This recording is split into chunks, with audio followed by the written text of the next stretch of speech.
Hello everyone, કેમ છો બધા? મારી સાથે સાથે રોજ હોમવર્ક કરતા જશો અને હું જે શીખવું છું એ તમે બધા જ બરાબર સ્વાધ્યાય કરીને યાદ રાખતા હશો. આપણે પ્રકરણ 2માં આર્થિક વૃદ્ધિ એટલે શું, આર્થિક વિકાસ એટલે શું, આર્થિક વિકાસના લક્ષણો અને આર્થિક વિકાસ તથા આર્થિક વૃદ્ધિ વચ્ચેનો તફાવત બહુ શાંતિથી અને બહુ ધીમે ધીમે થોડા પોર્શનમાં વિડીયો બનાવીને સરસ વસ્તુ શીખ્યા છીએ. આશા રાખું તમને એ બધું જ આવડી ગયું હશે. હવે આપણને આર્થિક વિકાસ એટલે શું છે એ તો એકદમ ક્લિયર થઈ ગયું છે, પરંતુ પ્રશ્ન હવે એ થાય છે કે આર્થિક વિકાસ કોઈ પણ દેશે કર્યો છે કે કેમ, એ ક્યારે કહેવાય? અને એ જાણવું હોય કે કોઈ પણ દેશનો આર્થિક વિકાસ કઈ રીતે થયો છે, કર્યો છે તો કેટલો કર્યો છે, વિકાસ કરવાની કક્ષા શું છે, તો એને માપવા માટેના નિર્દેશકો કયા, એને માપવાના ધોરણો, કંઈક માપદંડ તો હશે જ ને કે જેથી દેશનો આર્થિક વિકાસ કેટલો થયો છે એ જાણી શકાય. તો હવે આ ચેપ્ટરમાં આગળ આપણે ભણવાનું છે આ આર્થિક વિકાસના નિર્દેશકો કયા કયા છે. તો સૌથી પહેલી વસ્તુ કે આર્થિક વિકાસના નિર્દેશકોમાં પહેલો નિર્દેશક છે રાષ્ટ્રીય આવકનો વૃદ્ધિ દર. કારણ કે આવક વધશે તો જ દેશ વિકાસ કરી શકે, એટલા માટે રાષ્ટ્રીય આવકનો વૃદ્ધિ દર, માથાદીઠ આવકનો વૃદ્ધિ દર, જીવનની ભૌતિક ગુણવત્તાનો આંક અને માનવ વિકાસ આંક, આ 4 બાબતનો આપણે ડિટેલમાં અભ્યાસ કરવાનો છે. પણ અત્યારે આપણે અભ્યાસ કરીએ સૌથી પહેલા રાષ્ટ્રીય આવકનો વૃદ્ધિ દર. તો રાષ્ટ્રીય આવકનો વૃદ્ધિ દર, દેશની રાષ્ટ્રીય આવકમાં વધારો. તો કોઈ પણ દેશનો વિકાસ થયો છે કે કેમ એ જાણવા માટે પહેલું ધ્યાન દેવાનું છે દેશની રાષ્ટ્રીય આવકમાં, કે ભાઈ દેશના લોકોની વાસ્તવિક રાષ્ટ્રીય આવકમાં સતત વધારો થાય તો દેશે વિકાસ કર્યો છે. આપણે આગલા વિડીયોમાં પણ આ વસ્તુ જોઈ ગયા છીએ કે લોકોની વાસ્તવિક રાષ્ટ્રીય આવક, આ શબ્દ ખાસ ધ્યાન રાખવાનું છે, લોકોની વાસ્તવિક રાષ્ટ્રીય આવક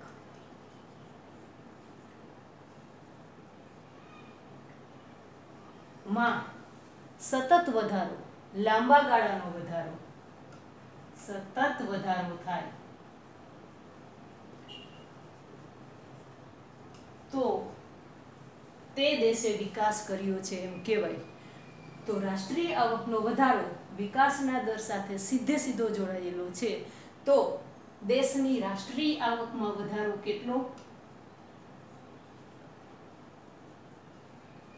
અને વિકાસનો દર, આ બંને રાષ્ટ્રીય આવકનો દર અને વિકાસનો દર એકબીજા સાથે જોડાયેલા છે. જો કોઈ પણ દેશનો રાષ્ટ્રીય આવકમાં વધારો ઊંચા દરે થતો હોય, ઊંચા દરે રાષ્ટ્રીય આવકમાં વધારો થતો હોય તો વિકાસનો દર પણ ઊંચો છે એમ કહેવાય. જો રાષ્ટ્રીય આવકનો વધારો નીચા દરે થતો હોય, નીચા દરે વધારો થતો હોય તો વિકાસનો દર પણ નીચો છે અથવા તો મંદ છે અથવા તો ધીમો છે એમ કહેવાય.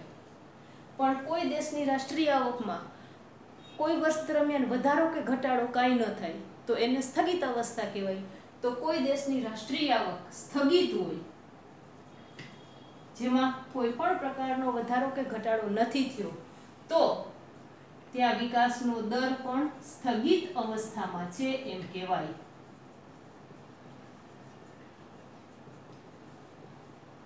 અને જો કોઈ પણ દેશની રાષ્ટ્રીય આવકમાં ઘટાડો થાય તો વિકાસનો દર પણ ઘટે છે. આટલી વસ્તુ યાદ રાખવાની છે અને બહુ સરળ વસ્તુ છે. રાષ્ટ્રીય આવક, લોકોની વાસ્તવિક રાષ્ટ્રીય આવકમાં સતત વધારો થાય તો દેશનો વિકાસ થયો છે એમ કહેવાય. અને આ વિકાસ સાથે ખાસ કરીને રાષ્ટ્રીય આવક જોડાયેલી છે. જો રાષ્ટ્રીય આવક ઊંચા દરે વધે તો વિકાસનો દર ઊંચો છે, રાષ્ટ્રીય આવક નીચા દરે વધે તો વિકાસનો દર પણ નીચો, મંદ કે ધીમો છે. જો રાષ્ટ્રીય આવકમાં વધારો કે ઘટાડો કાંઈ ન થાય, સ્થગિત અવસ્થામાં હોય તો વિકાસનો દર પણ સ્થગિત અવસ્થામાં છે. અને જો રાષ્ટ્રીય આવકનો દર વધે, ઘટે કે સ્થગિત નહીં, વધે નીચા દરે વધે, સ્થગિત નહીં પરંતુ ઘટે તો વિકાસનો દર પણ ઘટે છે એમ કહેવાય. જ્યારે 3 માર્કમાં આ 4માંથી કોઈ પણ એક નિર્દેશક 3 માર્કમાં પૂછાય છે ત્યારે આ તમને કી નોટ છે, શોર્ટકટમાં યાદ રાખો. આનો આખો પેરેગ્રાફ બનાવીને તમે લખી શકો છો. એટલે રાષ્ટ્રીય આવકનો વૃદ્ધિ દર એ વિકાસના નિર્દેશકનો સૌથી પહેલો નિર્દેશક છે. અને જ્યારે રાષ્ટ્રીય આવકની ગણતરીની વાત થાય છે ત્યારે ખાસ યાદ રાખવાનું છે કે આ રાષ્ટ્રીય આવકની ગણતરીમાં વાસ્તવિક રાષ્ટ્રીય આવક શબ્દ મહત્વનો છે.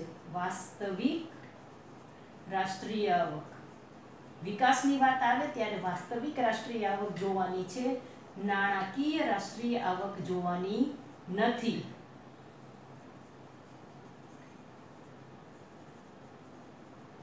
વાસ્તવિક રાષ્ટ્રીય આવક મહત્વનો મુદ્દો શું છે? વાસ્તવિક રાષ્ટ્રીય આવકમાં થતો સતત વધારો. અહીંયા પણ છે વાસ્તવિક રાષ્ટ્રીય આવક. જ્યારે વિકાસની વાત આવે ત્યારે દેશના લોકોની વાસ્તવિક રાષ્ટ્રીય આવક વધવી જોઈએ, નાણાકીય રાષ્ટ્રીય આવક ગણવાની નથી. તો આપણે મુખ્ય ભેદ તો એ સમજવાનો છે કે વાસ્તવિક રાષ્ટ્રીય આવક કઈ રીતે ગણવી અને નાણાકીય રાષ્ટ્રીય આવક કઈ રીતે ગણવી. તો સ્થિર ભાવે રાષ્ટ્રીય આવકની ગણતરી કરવાની છે. આપણે 11મા ધોરણમાં પણ એના વિશે થોડુંક મેં તમને, આપણે રાષ્ટ્રીય આવકનું આખું ચેપ્ટર ભણી ગયા છીએ ત્યારે તમને સ્થિર ભાવે કે પાયાના વર્ષે રાષ્ટ્રીય આવકની ગણતરી કઈ રીતે થાય એ શીખવેલું છે. ફરીથી એક વખત આ વાસ્તવિક રાષ્ટ્રીય આવક કેમ ગણાય અને નાણાકીય રાષ્ટ્રીય આવક કેમ ગણાય એક નાનકડા ઉદાહરણ સાથે આપણે સમજીએ.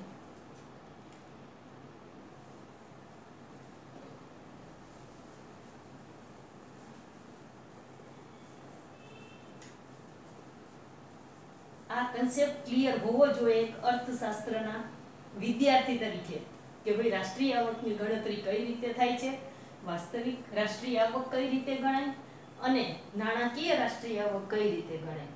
તો સૌથી પહેલા તો પાયાનું વર્ષ એક નક્કી કરવાનું છે. હવે ધારો કે પાયાનું વર્ષ 2011-12 એને પાયાનું વર્ષ તરીકે લઈએ. હવે આ પાયાનું વર્ષ એટલે શું છે?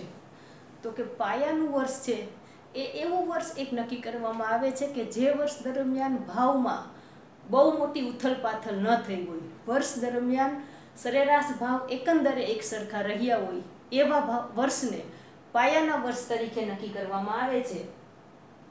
પાયાનું વર્ષ અત્યારે હાલમાં 11-12 ને પાયાના વર્ષ તરીકે ગણતરીમાં લેવામાં આવે છે.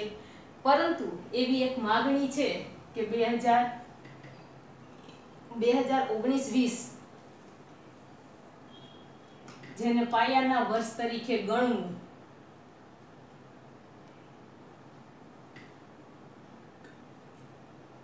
પાયાના વર્ષ તરીકે ગણવું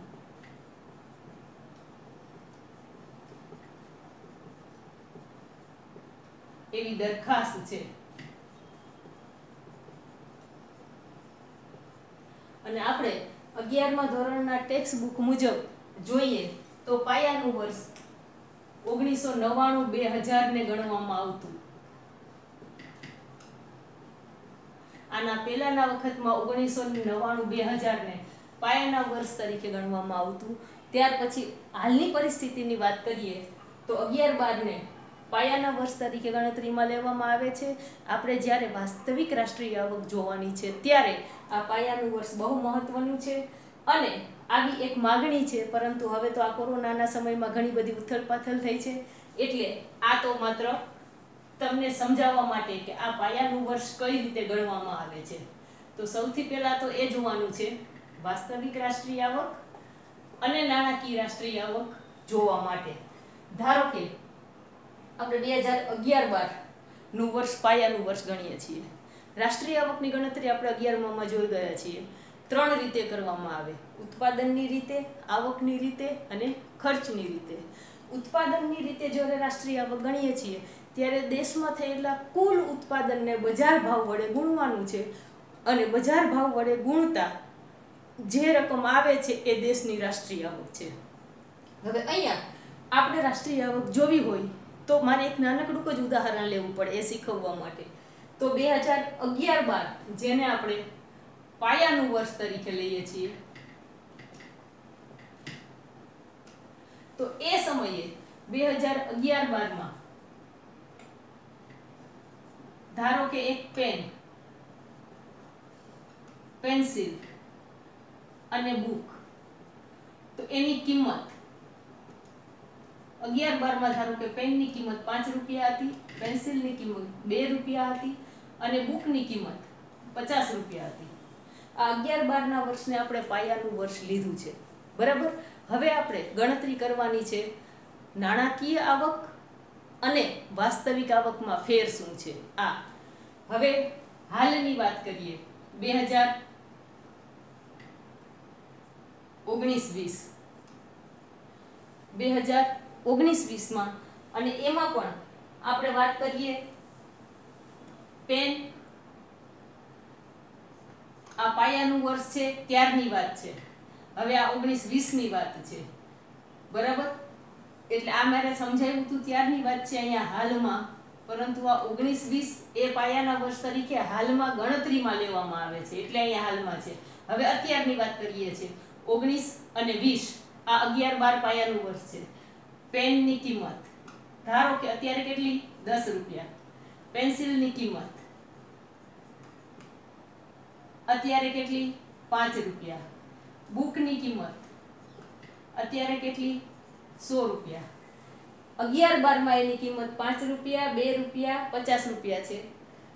19-20માં 10 રૂપિયા, 5 રૂપિયા અને 100 રૂપિયા છે.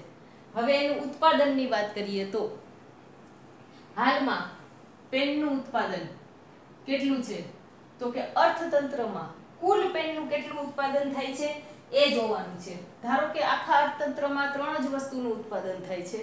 હવે એનું ઉત્પાદન કેટલું છે, તો કે 5 પેનનું ઉત્પાદન થાય છે આખા અર્થતંત્રમાં. સાથે સાથે પેન્સિલનું ઉત્પાદન કેટલું થાય છે, તો કે 10 પેન્સિલનું થાય છે.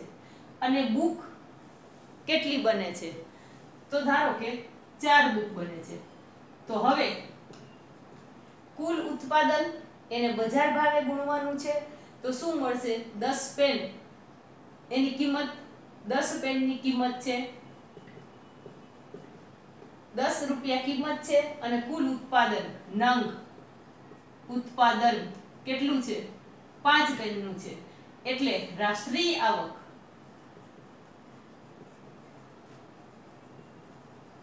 આ કઈ રાષ્ટ્રીય આવક છે, તો કે હાલની નાણાકીય રાષ્ટ્રીય આવક. 10 રૂપિયા કિંમત છે, 5 પેનનું જ ઉત્પાદન થાય છે 50. 5 રૂપિયા કિંમત છે પેન્સિલની, 10 પેન્સિલનું ઉત્પાદન થાય છે 50. 100 રૂપિયા બુકની કિંમત છે અને 4 બુકનું ઉત્પાદન થાય છે 400. નાણાકીય રાષ્ટ્રીય આવક કેટલી આવી, દેશમાં કુલ પેન, પેન્સિલ અને બુક આટલું જ ઉત્પાદન થાય છે. આ માત્ર ધારો કે છે, એક નાનું ઉદાહરણ લીધું છે. અને એ પેન, પેન્સિલ અને બુક કેટલું ઉત્પાદન છે, તો કે પેન 5 નંગ, પેન્સિલ 10 નંગ અને બુક 4 નંગ. તો આટલું કુલ ઉત્પાદન છે 10, 5 અને 4 એટલે કે 19 નંગ ટોટલ બધી જ વસ્તુનું ઉત્પાદન છે. અને એ ઉત્પાદનને એની કિંમત સાથે એટલે બજાર ભાવ સાથે ગુણો તો આપણને નાણાકીય રાષ્ટ્રીય આવક મળે છે. પરંતુ વાસ્તવિક રાષ્ટ્રીય આવક જ્યારે શોધવી હોય ત્યારે શું કરવું પડે, વાસ્તવિક રાષ્ટ્રીય આવક.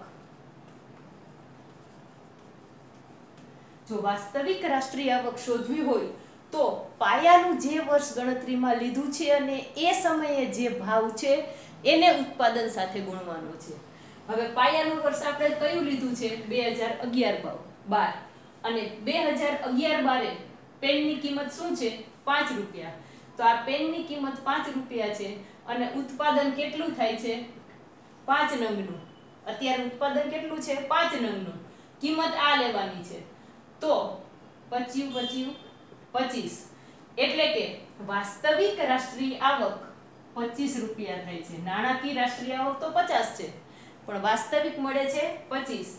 એ જ રીતે પેન્સિલની કિંમત 2 રૂપિયા. પેન્સિલનું ઉત્પાદન આપણે અત્યારે કેટલું કરીએ છીએ? 10. તો 2 ગુણ્યા 10 એટલે 20. વાસ્તવિક રાષ્ટ્રીય આવક 20 છે. નાણાકીય રાષ્ટ્રીય આવક 50 છે, પણ વાસ્તવિક રાષ્ટ્રીય આવક 20 થાય. એ જ રીતે બુક 50 રૂપિયા કિંમત છે અને ઉત્પાદન કેટલું છે? 4 બુકનું. તો 50 ગુણ્યા 4 કરવાના. 50 ગુણ્યા 4 એટલે 200. તો વાસ્તવિક રાષ્ટ્રીય આવક કેટલી છે? 200. 5 4 2. આ 245 છે એ દેશની વાસ્તવિક રાષ્ટ્રીય આવક છે.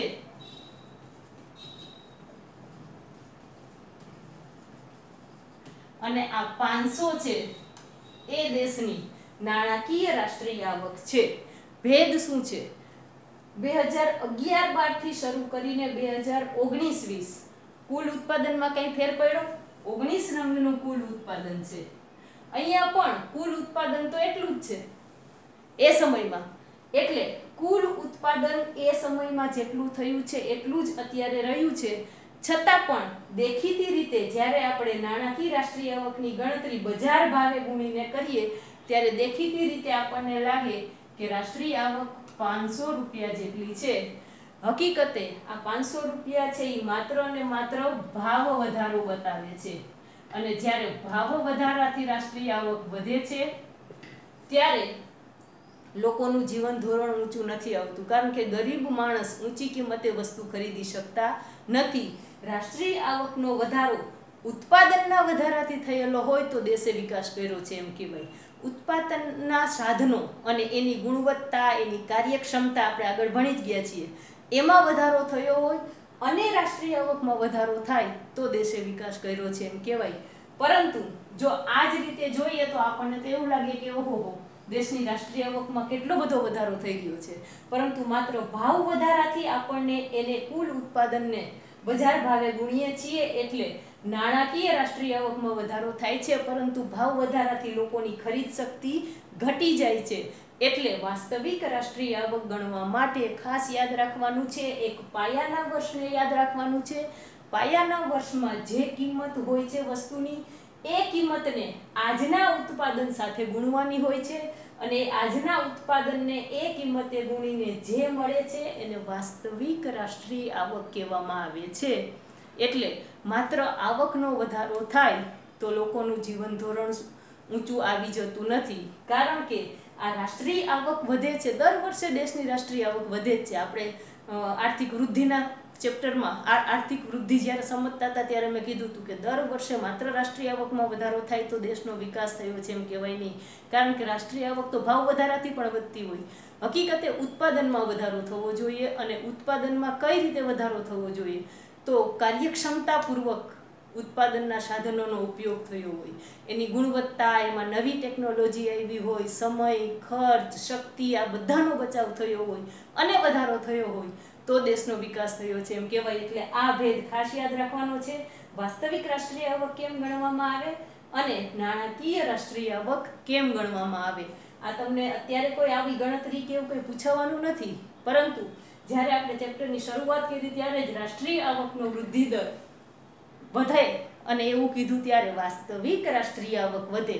માથાદીઠ આવકની વાત કરી ત્યારે પણ દેશમાં વાસ્તવિક માથાદીઠ આવક વધે. તો આ વાસ્તવિક આવક શું છે એ સમજાવવા માટેની આટલી ગણતરી હતી. એટલે આ વસ્તુને બરાબર યાદ રાખી લેજો. વાસ્તવિક રાષ્ટ્રીય આવક કોને કહેવાય અને નાણાકીય રાષ્ટ્રીય આવક કોને કહેવાય.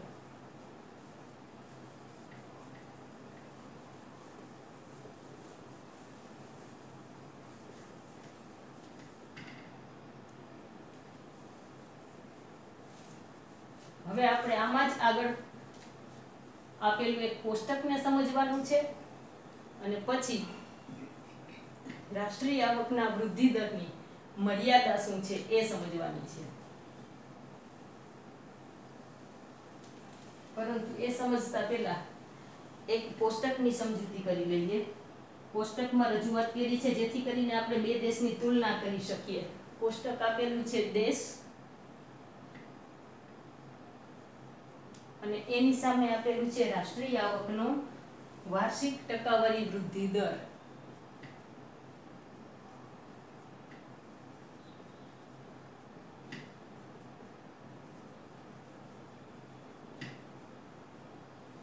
દેશમાં જોઈએ તો સૌથી પહેલા નોર્વે, પછી આવે છે અમેરિકા, પછી આવે છે શ્રીલંકા, ચીન, ભારત, પાકિસ્તાન. અને આ વૃદ્ધિ દર છે એ 2014ના સંદર્ભમાં આ વૃદ્ધિ દરને સમજાવવામાં આવેલો છે. તો નોર્વે એનો રાષ્ટ્રીય આવકનો વૃદ્ધિ દર 2.2% છે. અમેરિકા 2.4% છે. એ જ રીતે શ્રીલંકા 4.5%નો વૃદ્ધિ દર છે. ચીન 7.3%, ભારત પણ ચીનની જેમ જ 7.3% છે. અને છેલ્લે આવે છે પાકિસ્તાન, તો એનો વૃદ્ધિ દર 4.7%. આ જે કઈ વૃદ્ધિ દર છે એ ટકામાં છે. હવે આ કોષ્ટકની સમજૂતી લઈએ તો આપણને આ બે દેશ નોર્વે અને અમેરિકા એકદમ વિકસિત દેશો છે. ચીન વિકાસશીલ કરતા આગળ વધી ગયું છે, હવે વિકસિત દેશની હરોળમાં છે. પણ શ્રીલંકા, ભારત અને પાકિસ્તાન એ હજી વિકાસશીલ દેશ છે. તો રાષ્ટ્રીય આવકનો વૃદ્ધિ દર આંકડાની રીતે ખાલી જુઓ તો નોર્વેનો 2.2%, અમેરિકા 2.4%, શ્રીલંકા 4.5%. એના કરતાં તો આપણને એમ થાય કે ઓહો ભારત તો 7.3 અને ચીન એ 7.3. આપણો વૃદ્ધિ દર તો નોર્વે અને અમેરિકા કરતાં પણ વધુ છે. પણ અહીંયા સમજવાની બાબત એ છે કે નોર્વે અને અમેરિકા એવા વિકસિત દેશો છે કે જેણે વિકાસની ટોચ ઉપર બેસી ગયા છે. એટલે ત્યાં વૃદ્ધિનો દર, વધવાનો દર જ જગ્યા જ ઓછી છે. એટલે જે વિકસિત દેશો છે ને એમાં વૃદ્ધિનો દર 2 થી 3%નો જ હોય, કારણ કે આગળ વધવાની જગ્યા જ નથી. એક સાદું સિમ્પલ ઉદાહરણ દઉં તો આપણે શિક્ષણની વાત કરીએ. ધારો કે ભારતના જુદા જુદા રાજ્યમાં શિક્ષણની વાત કરીએ તો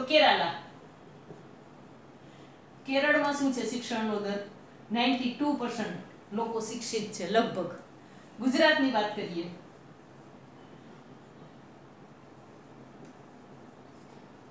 તો લગભગ 75% લોકો શિક્ષિત છે એવું કહી શકાય. હાલો, પરંતુ બિહારની વાત કરીએ તો ત્યાં 58%ની આસપાસ લોકો શિક્ષિત હોય. આ કાલ્પનિક આંકડા છે, થોડા ઘણા એની આસપાસ નજીકના હોય. તો હવે કેરળમાં વધારે શિક્ષણ કરવા માટે કેટલો ટકાવારી પ્રમાણ વધશે? 8%. પછી તો એ 100% થઈ જશે પૂરેપૂરું શિક્ષિત. અહીંયા એની પાસે વધારવાનો દર માત્ર 8% જ છે. ગુજરાતને હજી શિક્ષણનું પ્રમાણ વધારવું હોય તો એની પાસે હજી કેટલી જગ્યા છે? 25%ની જગ્યા છે. અને બિહારને શિક્ષણનું પ્રમાણ વધારવું હોય તો એની પાસે કેટલી જગ્યા છે? 42% જેટલી. અહીંયા આ વસ્તુ જોવાની છે. જ્યારે શિક્ષણ મેળવી જ ગયા છે પછી વધારાનો દર ત્યાં ઓછો હશે, કારણ કે અહીંયા 2%ના દરે વધશે તો શિક્ષણનું પ્રમાણ ઘણું વધેલું છે. અને અહીંયા બિહારમાં, કેરળમાં 2%ના દરે વધે તો પણ શિક્ષણનું પ્રમાણ ઘણું વધી જાય. અને બિહારમાં એ જ જગ્યા એટલી મોટી છે કે 10%ના દરે વધે છતાંય કેરળની તો એ પાછળ જ રહેશે. આ જ વસ્તુ અહીંયા સમજવાની છે કે નોર્વેનો વિકાસ દર 2.2, અમેરિકાનો 2.4 શું કામે છે? કારણ કે એને ઓલરેડી વિકાસ કરી લીધો છે. ત્યાં વધવાની જગ્યા જ બહુ ઓછી છે. માટે ત્યાં વિકાસ લગભગ વિકસિત દેશો છે ત્યાં 2 થી 3%ના દરે થતો હોય છે. જ્યારે વિકાસશીલ દેશ છે એનો વિકાસ થોડોક વધારે થતો હોય છે. એ સંદર્ભમાં જોઈએ તો આપણે નોર્વે અને અમેરિકા કરતાં તો ઘણા બધા પાછળ છીએ. પરંતુ આપણા માટે સારી બાબત એ છે કે ચીન અને ભારત જે રાષ્ટ્રીય આવકનો વૃદ્ધિ દર છે એ ખૂબ વધારે છે. એટલે ઝડપથી અત્યારે આગળ વધતા રાષ્ટ્રોમાં ચીન અને ભારતનું નામ છે. પાકિસ્તાન ઘણું બધું પાછળ છે. શ્રીલંકા પણ વિકાસના સંદર્ભમાં જોઈએ, રાષ્ટ્રીય આવકનો વૃદ્ધિ દરના સંદર્ભમાં જોઈએ તો ઘણું બધું પાછળ છે. એટલે આ એક કોષ્ટક, એના આંકડા ક્યારેક MCQ માં પૂછાઈ શકે છે ટૂંકા પ્રશ્નોમાં. એટલે આ કોષ્ટક આ જ રીતે લખી લેવાનું છે. અને સમજૂતી આ તો માત્ર ઉદાહરણ માટે તમને આપેલી હતી. સમજૂતીમાં માત્ર અને માત્ર દેશો અને વિકાસશીલ દેશોના રાષ્ટ્રીય આવકના વૃદ્ધિ દરમાં શા માટે તફાવત છે એ બતાવવાનું છે. એ સિવાય દરેકે દરેક દેશનો વૃદ્ધિ દર કેટલો છે એ જ્યારે સમજૂતીમાં પેરેગ્રાફ રૂપે 3 માર્કનો પ્રશ્ન પૂછાશે ત્યારે સૌથી પહેલા રાષ્ટ્રીય આવકનો વૃદ્ધિ દર એટલે શું છે એ વસ્તુ આખી સમજાવવાની છે. પછી કઈ રીતે ઊંચા દરે, નીચા દરે, સ્થગિત અવસ્થામાં અને ઘટાડો એ વસ્તુ સમજાવવાની છે. પછી સમજાવવાનું છે આ કોષ્ટક લખવાનું અને પછી કોષ્ટકની સમજૂતી આપવાની છે. હવે આવે છે રાષ્ટ્રીય આવકનો વૃદ્ધિ દર તો બરાબર સમજી લીધો, પણ એની મર્યાદા. તો કઈ કઈ મર્યાદા છે?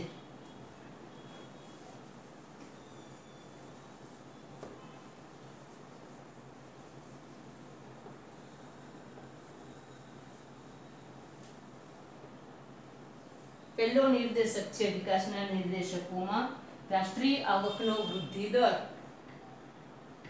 તો એની મર્યાદાઓ કઈ કઈ?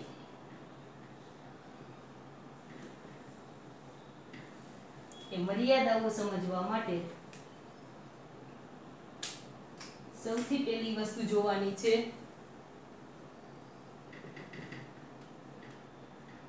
રાષ્ટ્રીય આવકની ગણતરીની મુશ્કેલી.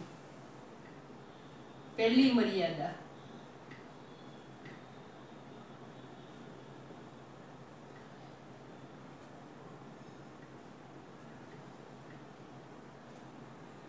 તો આપણે 11મા ધોરણના ચેપ્ટરમાં રાષ્ટ્રીય આવક આખું શીખીને આવ્યા છીએ. અને એમાં રાષ્ટ્રીય આવકની ગણતરીની મુશ્કેલી કેટલી બધી છે એ બધી ડિટેલમાં ભણ્યા છીએ. સૌથી પહેલી મુશ્કેલી ઉડીને આંખે વળગી એવી બેવડી ગણતરી. રાષ્ટ્રીય આવકની પહેલી મુશ્કેલી ગણતરીની બેવડી ગણતરી. અને એનું ઉદાહરણ જો તમને યાદ હોય તો મેં કીધું હતું કે ભાઈ ખેતરમાં જ્યારે ચણા પકવવામાં આવે તો એને કેટલા ચણાનું કુલ ઉત્પાદન થયું છે ખેતી ક્ષેત્રે, તો એની ગણતરી રાષ્ટ્રીય આવકમાં કરવામાં આવે એના મૂલ્યની. પછી એનો જ્યારે ચણામાંથી લોટ બને તો એ લોટનું મૂલ્ય ગણવામાં આવે. પછી એ લોટમાંથી ભજીયા બને કે ગાંઠિયા બને તો એનું મૂલ્ય ગણવામાં આવે. તો આમ રાષ્ટ્રીય આવકમાં ઉત્પાદિત થયેલી એકને એક વસ્તુની કેટલી બધી વાર ગણતરી થાય. બીજી ઉદાહરણ લઈએ તો લોખંડની વાત કરીએ કે દેશમાં ઉત્પાદન થતું કુલ લોખંડ કેટલું છે તો એની રાષ્ટ્રીય આવકમાં ગણતરી કરીએ. પછીથી એમાંથી બનતા યંત્રો અને ઓજારો તો એ બને અને એની બજાર કિંમત કેટલી થાય છે તો એની રાષ્ટ્રીય આવકમાં ગણતરી કરીએ. તો રાષ્ટ્રીય આવકની ગણતરી બેવડાઈ છે. આ સૌથી પહેલી અને મોટી મુશ્કેલી છે કે રાષ્ટ્રીય આવકની ગણતરી બેવડાઈ છે. પછી બીજી વસ્તુ છે સ્વ વપરાશની વસ્તુ.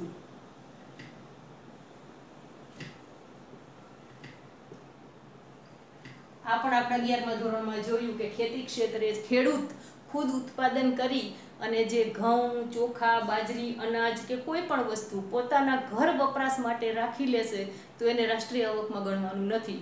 તો પછી ખેતી કરતા દેશના કેટલા બધા ખેડૂતો અને લોકો છે કે જે પોતાના સ્વ વપરાશ માટે જેટલી વસ્તુ રાખી લેશે એનો તો ક્યાંય હિસાબ જ નહીં થાય રાષ્ટ્રીય આવકમાં. એટલે સ્વ વપરાશની વસ્તુઓનો કોઈ પણ પ્રકારની ગણતરી રાષ્ટ્રીય આવકમાં કરી શકાતી નથી. ઘસારો ગણવાની મુશ્કેલી.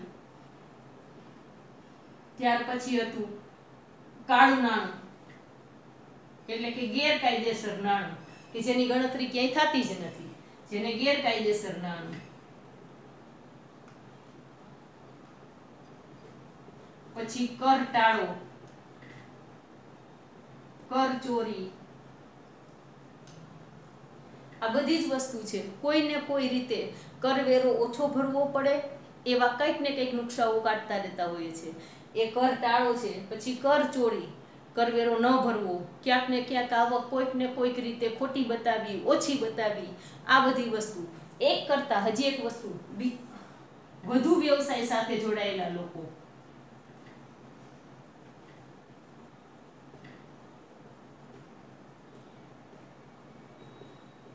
કોઈ વ્યક્તિ નોકરી કરે છે અને 8 કલાકની નોકરી પછી બીજી 8 કલાક કોઈ પણ પ્રકારનો પાર્ટ ટાઈમ ધંધો કરે કે બીજી કોઈ પણ જગ્યાએ નોકરી કરે કે બીજા કોઈ પણ આવકના સાધનો, તો એ એક જ નોકરીની આવક બતાવે રાષ્ટ્રીય આવકમાં, અને બાકીનો કોઈ પણ આવક જ્યારે એક કરતાં વધુ વ્યવસાય સાથે જોડાયેલા હોય છે ત્યારે એ વધારાની આવક બતાવે નહીં, તો એની ગણતરી પણ થઈ શકતી નથી. એટલે આ બધી મુશ્કેલીઓ છે રાષ્ટ્રીય આવકની ગણતરીની, આટલી બધી મુશ્કેલીઓ છે જેથી બરાબર રાષ્ટ્રીય આવક ગણી શકાતી નથી. માટે રાષ્ટ્રીય આવકનો વૃદ્ધિ દર પણ બરાબર માપી ન શકાય. બીજો પ્રશ્ન છે, અહીંયા લખી નાખો, વસ્તી. તો આ વસ્તી કઈ રીતે મુશ્કેલી સર્જી શકે છે? તો આ વસ્તીનું પ્રમાણ કેવું છે? રાષ્ટ્રીય આવકને, દેશની રાષ્ટ્રીય આવકના વધારાને જાણવા માટે વસ્તી બહુ મહત્વની છે. દાખલા તરીકે એ દેશ છે, એની વસ્તી 100 કરોડ છે. બી દેશ છે, વસ્તીની વાત, અને બી દેશ છે એની વસ્તી 150 કરોડ છે. આપણે વસ્તીની વાત કરીએ છીએ. વસ્તી કઈ રીતે રાષ્ટ્રીય આવકને અસર કરે છે? હવે એ દેશ છે એની આવક જોવા જઈએ તો એ દેશની આવક છે એ લગભગ 100 કરોડ વસ્તી છે, અને એની સામે એ દેશની આવક પણ 100 કરોડ છે. કુલ રાષ્ટ્રીય આવક, એ દેશની વસ્તી છે એની સામે રાષ્ટ્રીય આવક પણ 100 કરોડ છે, બરાબર. પણ બી દેશની વસ્તી છે 150 કરોડ, એની રાષ્ટ્રીય આવક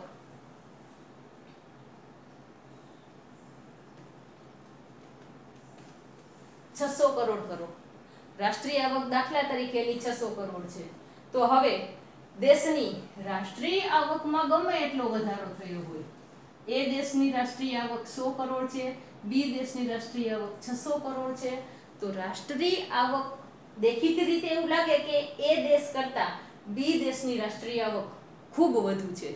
પરંતુ જ્યારે એ દેશના વસ્તી વધારા કરતા બી દેશનો વસ્તી વધારાનો દર વધુ હોય તો રાષ્ટ્રીય આવક ગમે એટલી વધુ હશે, પરંતુ એટલે લોકોની સુખાકારીમાં વધારો નહીં થાય, કારણ કે વસ્તી વધારો વધુ છે એટલે માથાદીઠ આવક ઘટી જાય. આમ માત્ર અને માત્ર આ વસ્તુ વસ્તીને તમે ધ્યાનમાં જ ના લ્યો અને માત્ર એમ કહો કે એ દેશની રાષ્ટ્રીય આવક 100 કરોડ છે, બી દેશની રાષ્ટ્રીય આવક 600 કરોડ છે.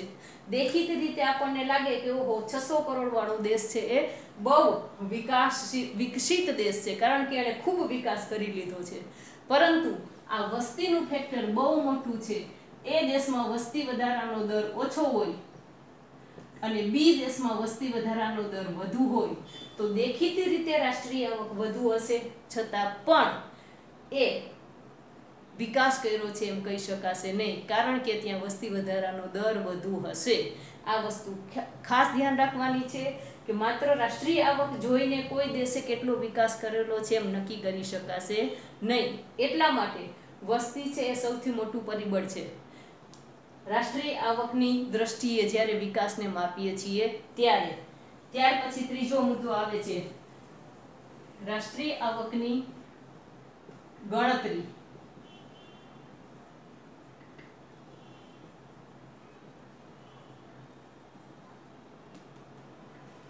ગણતરીની જુદી જુદી પદ્ધતિ.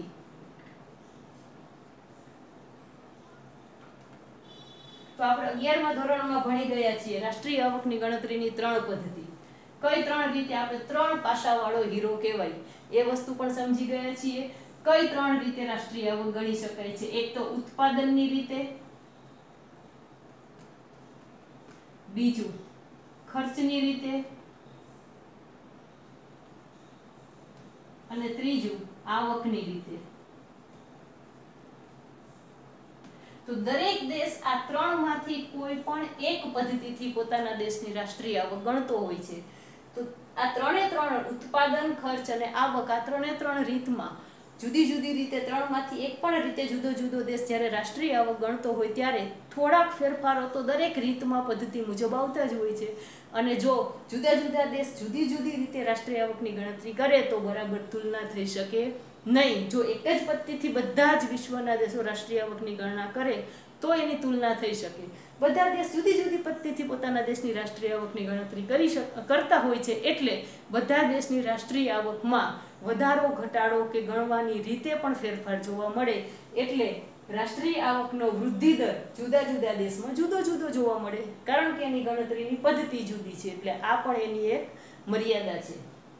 આ ચેપ્ટરમાં આપણે માત્ર અને માત્ર વિકાસના નિર્દેશકમાં પહેલું નિર્દેશક જોયા, રાષ્ટ્રીય આવકનો વૃદ્ધિ દર એ શું છે, વિકાસ દેશે કર્યો ક્યારે છે, એ કઈ રીતે કહેવાય, અને ત્યાર પછી કેટલો વિકાસ હોય, રાષ્ટ્રીય આવકનો વૃદ્ધિ દર ઊંચો હોય તો દેશનો વિકાસનો દર પણ ઊંચો હોય, એના 4 સ્ટેપ જોયા. પછી વાસ્તવિક રાષ્ટ્રીય આવક અને નાણાકીય રાષ્ટ્રીય આવક કોને કહેવાય એનો ભેદ પણ આપણે આંકડાકીય ઉદાહરણ સાથે સમજી લીધો. કોષ્ટક લખીને જુદા જુદા દેશના રાષ્ટ્રીય આવકના વૃદ્ધિ દરની તુલના કરી જોઈ, અને છેલ્લે એની મર્યાદાઓ. આટલી વસ્તુ તમારે પણ આજે શીખી લેવાની છે. મેં જેટલું બોર્ડ વર્ક કર્યું છે એ તમે હોમવર્કમાં પણ કરી લેજો.